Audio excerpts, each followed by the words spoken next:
This is the West Country Tonight with Ian Axton and Laura Sullivan. First then tonight, have campaigners done enough to convince Bristol City Council not to sell off around 90 acres of parkland across the city? Walkers, runners, brownies and scouts have all added their names to the fight to save them. Councillors are suggesting more than 60 different plots of land could be sold off and most of the money reinvested in other parks. The public consultation ended today and it's now up to the council to decide what to do next. We'll be putting some of your concerns to Bristol City Council in just a moment, but first, this report from Dave Mason. The battle lines have been clearly drawn in the parks and playing fields of Bristol, and much of this fight is about whether the city gives up small patches of open space like this to make way for the larger, grander parks around Bristol. Up to 62 green spaces may be used for development or as traveller transit sites. The council arguing that 70% of the cash raised from the sale of land can be poured into maintaining the others more effectively. They claim the smaller recreational areas are underused by comparison.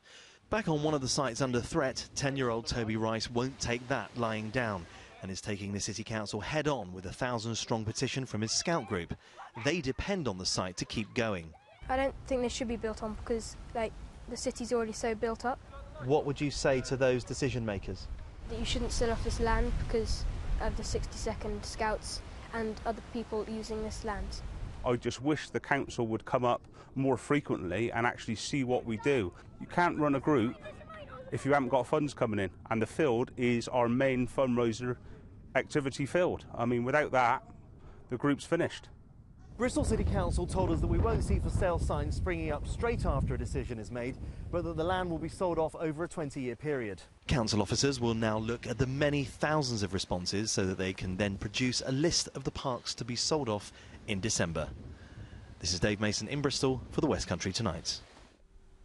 Well, we're joined in the studio by Councillor Gary Hopkins from Bristol City Council. Councillor Hopkins, thanks for coming in. What would you say to 10-year-old Toby and the 1,000 scouts there that have signed his petition? I don't know where that particular site is. I couldn't actually hear what it's talking about. There certainly has been one site that where officers hadn't realised the amount of involvement from scouts groups, and basically that one might well not be sold off.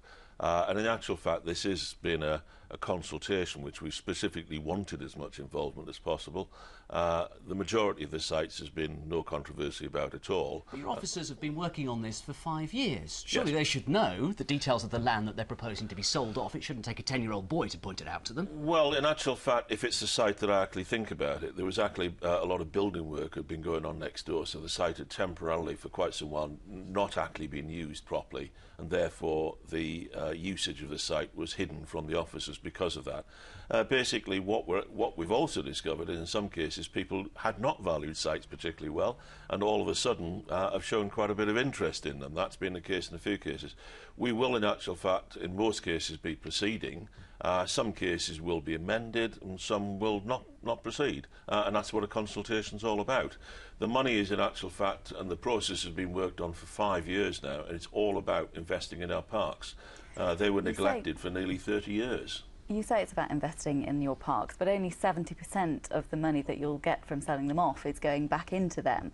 You're using the rest for other council activities. Is that really on? The whole system was actually planned between council officers and parks groups some years ago, and that was the arrangement that was actually come to. There was a brief dispute between the parties when this was actually set up a couple of years ago, when one of the parties tried to push it down to 50%, but it was then pushed back up to 70%. And basically, as well as the money coming in from sales, there's also money from levies on developers. Having the plan in place has already allowed us to get in significant amounts of government grant that we wouldn't otherwise have got. Lottery grants. Millions of pounds have actually come in, and of course standard council spending. OK, let's bring this to some of our viewer comments. Arthur Jones has got in touch with us via our Facebook page. He says, can you ask the councillor what alternatives you've looked at selling off to boost your funds other than these green spaces? What alternatives have you considered? It's not to boost our funds, as I say. The main purpose is to go into green spaces. At the same time, lots of other land is actually being looked at and being sold off, and the first area to be considered for raising general council funds is actually brownfield sites, and all of those have actually been scoured and looked at. OK, I think the park that we were referring to was Wellington Park Playing Field. Can Yes. you say, based on what you've seen tonight, there's a chance that that's going to be saved? No, not based on what I've seen tonight, based on when I actually went out to see it and discussed with local groups and encouraged them to come forward and make their comments. Okay. Based upon that, I think there's a very strong chance that that might actually not be sold, because I actually discovered that there was uses there that hadn't really been apparent before. OK, good news for Toby and his scouts. Thanks very much indeed.